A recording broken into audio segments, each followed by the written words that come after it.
Ultra processed food आणि त्याचा असलेला मधुमेहाशी संबंध याबद्दल 5 महत्त्वाच्या गोष्टी सांगणार आहे मी. कारण आपला देश ऑलरेडी डायबिटीज कॅपिटल आहे आणि जसं आपल्या देशामध्ये डिस्पोजेबल इन्कम वाढतंय, लोकांच्याकडे घरी जेवण बनवण्यासाठी वेळ नाही आहे. त्यामुळे आपल्या देशामध्ये जर अल्ट्रा प्रोसेस्ड फूडचं सेवन जर वाढलं आहे त्यापेक्षा, तर मग डायबिटीजचं प्रमाण आपल्याकडे अनकंट्रोल्ड होऊन जाईल. अल्ट्रा प्रोसेस्ड फूड म्हणजे जे अन्न खूप जास्त प्रोसेस केलेलं आहे इंडस्ट्रीमध्ये आणि ज्याच्यामध्ये 5 पेक्षा जास्त इन्ग्रेडियंट्स आहेत.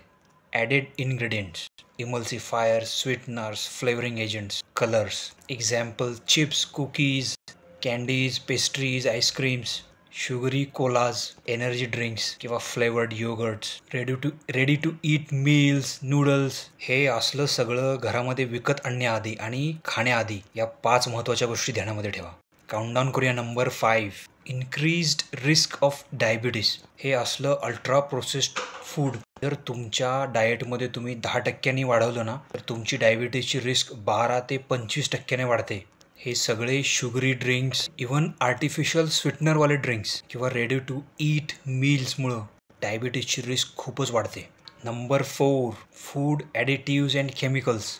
या असल्या अल्ट्रा प्रोसेस्ड अन्नामध्ये अनेक प्रकारची रसायनं मिसळलेली असतात.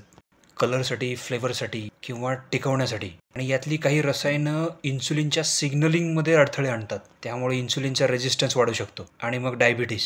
नंबर 3, वेट गेन आणि ओबेसिटी. वजन वाढल्यामुळे लठ्ठपणा. हे असले जास्त प्रोसेसिंग केलेले फूड्स युजली एनर्जी डेन्स असतात आणि चवीसाठी बनवलेलं असल्यामुळे जास्त खाल्ले जातात आणि अशा ओव्हर इटिंगमुळे लठ्ठपणा आणि वजन वाढणे.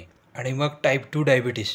नंबर 2, लो फायबर आणि न्यूट्रिएंट्स. जास्त प्रोसेस केलेल्या अन्नामध्ये विटॅमिन्स, मिनरल्स आणि डायटरी फायबर खूपच कमी असतात. नुसतेच कार्बोहायड्रेट्स जे शरीरामध्ये पटपट ॲब्सॉर्ब होतात आणि शरीरामध्ये साखरेचं प्रमाण लगेच स्पाईक होतं आणि त्यामुळे इन्सुलिन डिसफंक्शन म्हणजे डायबिटीसला इन्व्हिटेशन.